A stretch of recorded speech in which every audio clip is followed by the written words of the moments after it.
Hello there, my name's Dave, welcome to Saturday Vibe. Just stopped playing a bit of Call of Duty 4 for a bit of time because I decided to record a video.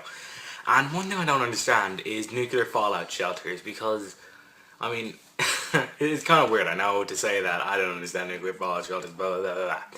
But the thing is, though, that a nuclear fallout shelter is basically there to cover you from radiation. And radiation diffuses across a very large area. That's what happened in Chernobyl. There's one blast and then the radiation just goes out over a bit of an area, and then it goes to a point where it's just too thin, very far away to actually hurt you in any way. But one thing I don't understand is why have a nuclear fallout shelter? Because if that thing detonates close enough to you, that's your only means of escape. If you're not in a nuclear fallout shelter or within lead, you are dead immediately because it's going to blow up and kill you. Or you're going to be in a position where you're not near to the explosion, but you can just evacuate away from where the radiation will one day poison you and kill you. So the only place in which you're actually going to be needing a nuclear fallout shelter to preserve your own life is going to be near enough to the blast so that is going to kill you because it's such a large amount of radiation. And if you are in that area, it means that you're screwed anyways, because if you're within that thing, that nuclear fallout shelter, you aren't going to be the one who leaves that nuclear fallout shelter. 3 generations time they will, and they'll have no idea what this modern society even has. You know, they won't understand light bulbs, they'll only understand what was in that nuclear fallout shelter with them.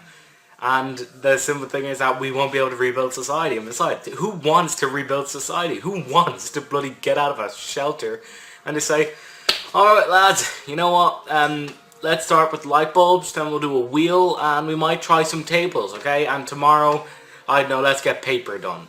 It just doesn't work. And besides, if you do want to rebuild society, with what? All organic life dies in a freaking nuclear explosion. This is, I was watching Doomsday Preppers, and it's like, there's going to be a zombie outbreak, or the Russians are going to nuke us, man.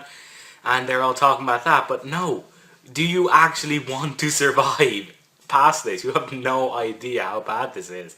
I mean, whether it be like a Mad Max situation, or the end of the world's end situation, or Zombieland, that is not an existence in which I want to take part. I do not want to repopulate society and rebuild it, and I don't know why I said repopulate first.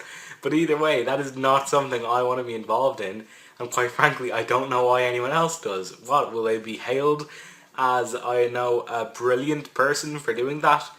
No, they won't, because we won't have any form of record of what happened. You won't be remembered if you rebuild society, be assured about that. If you are in a position where you just can't be evacuated away from a nuclear blast, you aren't going to leave your fallout shelter. You're going to die, and you're going to have to, make more. I mean, that's like how they say if we want to go to another planet. Let's say, I don't know, neutron star coming over to Earth, and that will destroy us, guaranteed. So the only way in which we can do it is we evacuate people. It's not going to be the people who evacuate, it's going to be their children who get to a new planet and make that their own. I mean, why even bother? Embrace the gamma radiation, my friends. Embrace it. Embrace it. Embrace it. Okay, I don't even know why I made that video. It's a very silly topic, but yeah, either way, that's just sort of what I decided to talk about. So that's pretty much all I could think about for this week. And remember, that subscribe button is somewhere along here. I highly suggest that you hit that button and make sure you never miss a video from Deep Telecast. I have no idea what the story is with our 2 missing members, to be quite honest. But yeah, I guess oh yeah, one last thing is that, you see, the schedule is a bit annoying because we're all in school again. Starting in summer, we're on school. So the schedule might be going away for a lot of people, but I'll be keeping it Saturday. So you can always be assured of a Saturday video on Saturday, so you know when to avoid the channel. Yeah, thank you for watching. Whether you be first time watcher or a common watcher, I highly suggest that you set up some form of account, or if you have one already, just hit that subscribe button along the bottom bar here. And yeah, that's pretty much all I can say for right now. So I will thank you for watching, and I hope to see you next Saturday.